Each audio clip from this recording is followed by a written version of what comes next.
Well, today I'm sitting here with a very dear friend, a colleague, someone that also inspires me, someone that also I admire. Um, for those that do not know him, his name is Sean Coleman, aka Icon Sean Ebony. How are you today? Oh, well, it's good to see you. And good to see you as always. So, for those, I can't really do a full spin around because we're stationary right now. Where are we right now on this Wednesday afternoon? We are in the main office at Destination Tomorrow. And I say the main office because we have a couple of locations. Okay, so for the people that do not know, what is Destination Tomorrow? Destination Tomorrow is the Bronx LGBT Center. Core goals are to provide economic empowerment tools for folks to be successful. So we do job readiness, GED, professional development. We also do HIV testing, counseling, we do prep referrals. Whatever a conventional community center has is what we'll find here at Destination Tomorrow. Okay, so those that have heard Destination Tomorrow see our interview that we did a little bit over 4.5 years ago. Mm-hmm. Where did Destination idea, how did it become an idea into reality to what it is now? Well, I've worked in non-for-profit for about 20 years now, and I work for other folks. And I noticed that a few things. The house and ballroom community wasn't really represented, right? They would use us as a tool as for their own their testing numbers, as a means for information, instilling the ideas and strategies on how to effectively engage community members, but never really gave us the recognition and all the resources we needed to build it out ourselves. And then I also wanted to make sure that Black and brown queer folks in the outer boroughs received the same services that they would receive if they had to go into Manhattan. I never really felt like someone should have to leave their borough or their neighborhood to receive affirming care or services, so I wanted to do it in the borough. So, Sean, tell the individuals watching this, what has been the journey for you? For those that do not know, you are a male trans experience. Mm-hmm. What has been the journey of you venturing into this world of nonprofit and service in the community? It's been incredibly challenging. Historically, when you think about trans folks, you think about trans women, right? Trans men aren't normally as visible. And I wanted to change that, right? Then I wanted to change this perception that trans folks can't lead.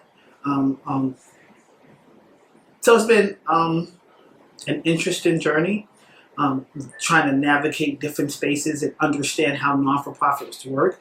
I don't think many people understand the behind-the-scene things, right? You may understand that you're going to open up and you're going to have a program and you're going to start with a program, but you don't understand the ways in which you have to develop relationships to build out resources, to find funding, to sustain those fundings and what sustainability looks like, going back into community and hiring community. I don't think folks actually understood.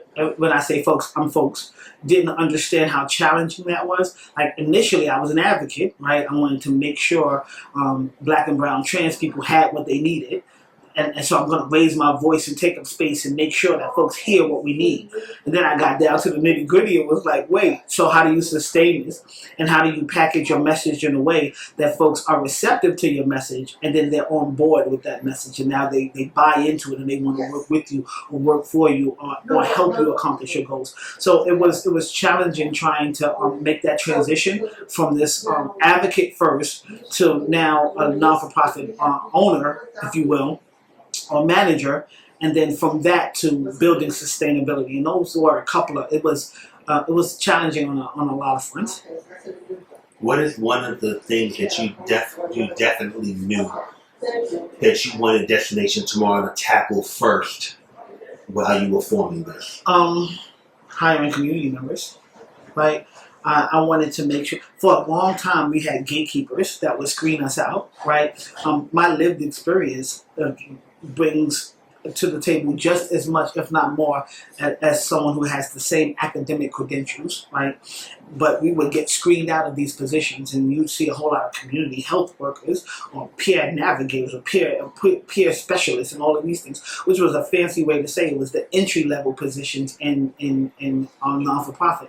I wanted to open that up, and I wanted us to be the executives and the administrative staff and the folks that were making the decisions around how the non-for-profit would work. So my main objective was to make sure I was coming back into community and hiring community members.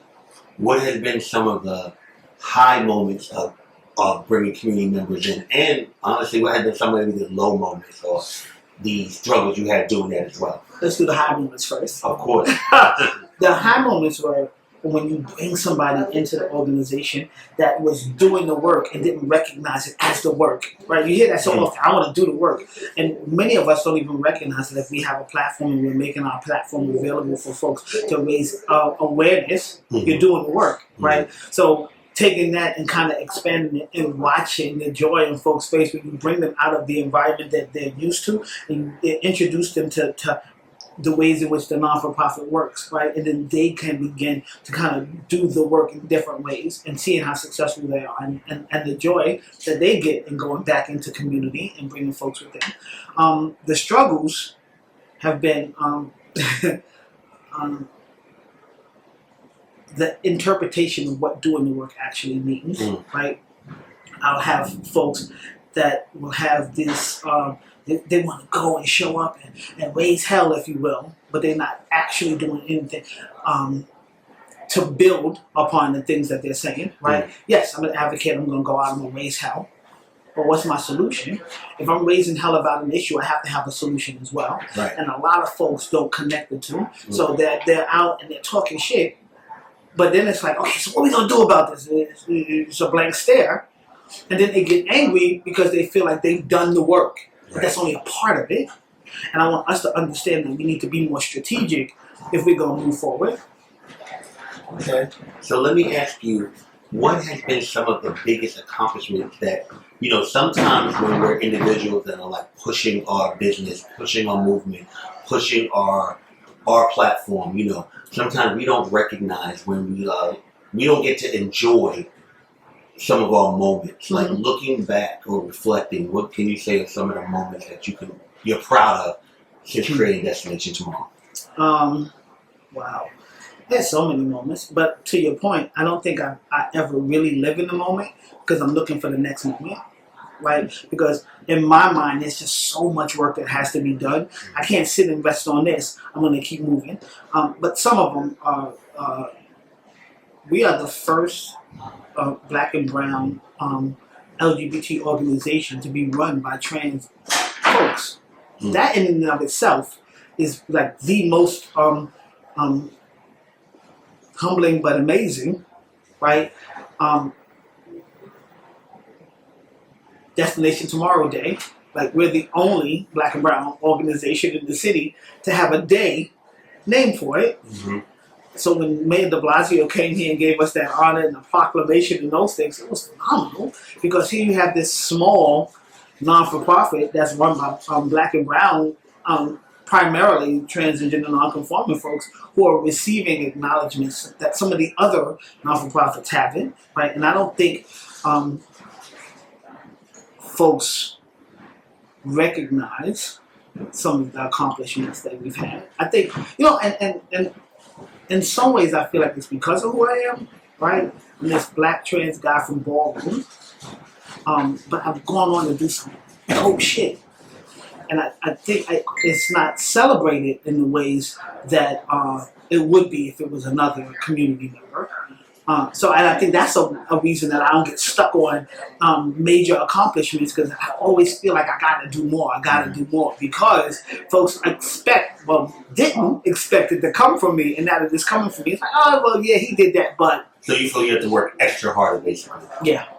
So let me ask you this, what are some basic misconceptions or misinterpretations you could say people have for non-profit work, or even with Destination Tomorrow that, now is your chance to clarify or explain because so many people have different opinions and a lot of times they don't. To me, they don't know what they're talking about. Yeah. What do you think is some of the biggest misconceptions? I don't think they understand how non-for-profits work in general, right? Like folks will talk about how money is spent in non-for-profit, but if you look overall at the amount of money, it's not just payroll, it's taxes, it's insurance, it's rent. We pay 3 different rents in 3 different locations, right? So I think when they start to assume that they know how monies are spent in an organization, you're heading for disaster. But here's the thing, it only happens with black and brown organizations because those other organizations, right, they spend how they want. You never hear them say, oh, so-and-so is stealing because they didn't do. Why do we do that within our own community? I've never understood why we would tear down something that was built to empower and represent a community. Never understood it, but it always happens. So so that would be my first thing, that folks don't really understand those nuances about how money is like budgeted and spent within the non-profit. What I had to learn, like payroll alone, is a grip. Payroll taxes, like all of overhead, all of then nobody ever factors that in. Well, a lot of people don't know. Let's be honest. Unfortunately, a lot of people in the community do not have access to business, or they don't understand business management. And even myself, when I started my business years ago, I've always had a good mind of negotiating and business deals. But I didn't know, and this is just being transparent and real with you, I didn't know how much it is to really run a business. You really don't know until it's happened. Until you have to do it. I mean, when I knew about taxes, but I didn't know the in-depth of what taxes would be and what it would mean if you do not take them. If you don't pay them. If you don't pay the taxes. And how important it is. I have learned that the best thing to have is accounting be your top thing, because kind of that's the forefront. Everything on the back end will be good. I think that a lot of people in our community are not aware. They just know what is seen or what they hear. They don't know how the whole machine runs across the board, honestly. Yeah. What is some misconceptions you had about nonprofit, and then getting into it, you had to be like, oh wow, I did not know that, but now I do? I didn't realize how political in some ways it is, right? Like the who you know. We have an amazing relationship with our borough president, our council people, our Congress people, right? And how they can then figure out ways. I'm sorry. No worries. How they can figure out ways to allocate funding for organizations. I think like. When I first started, I'm thinking funds are going to come, not really realizing what the funding streams are. And I think that's why a lot of non-for-profits don't survive, because they don't understand those funding streams. And even if they do, they don't diversify those funding streams, right? We got 3 different pots of money or places we'll go for money, right? Whether it's government, corporations, or individual donors. But all of that needs to be in the mix in order to have a successful organization, because if one snatches their resources, you want to make sure you have enough to continue moving forward. I didn't realize stuff like that. I'm thinking that I got a good enough message. I know what I'm talking about. People are going to give me money. That can't be further from the truth.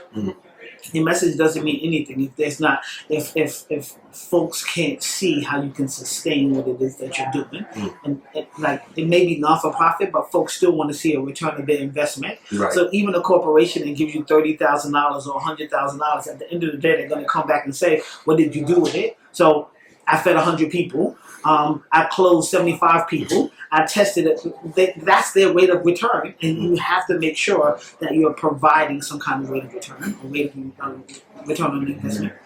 What are some of the programs that you have created within Destinations More that you're most proud of? GED for sure, right? And I wish more people would utilize it. There's no shame in it. And we're turning the GED into, now you can come here and get tested and actually get your high school diploma. So if you don't want to do your GED, you can still get your high school diploma. Incredibly proud of that, right? Again, how many success stories do you have from that so far? I think like 25 so far. Like, one of the barriers was folks didn't want to leave Destination Tomorrow and test outside, right? So we would prepare them here, and then we would send them to the testing site. Hey, I'm not going over there for whatever reason. So now we're a testing site. Right. So if you're here, we're going to test you here. I could think it probably comfort level for people. You know, one thing about a community, we're creatures by habit. We don't like to admit it, but we are. And I think that once we get individuals that become comfortable with something, they don't like to veer away from it. You know what I'm saying? Yeah. I think that's something within our community heavily. Yeah. We don't do well with change, so I think that's important. That we have to learn to adapt, especially in these times. Yeah.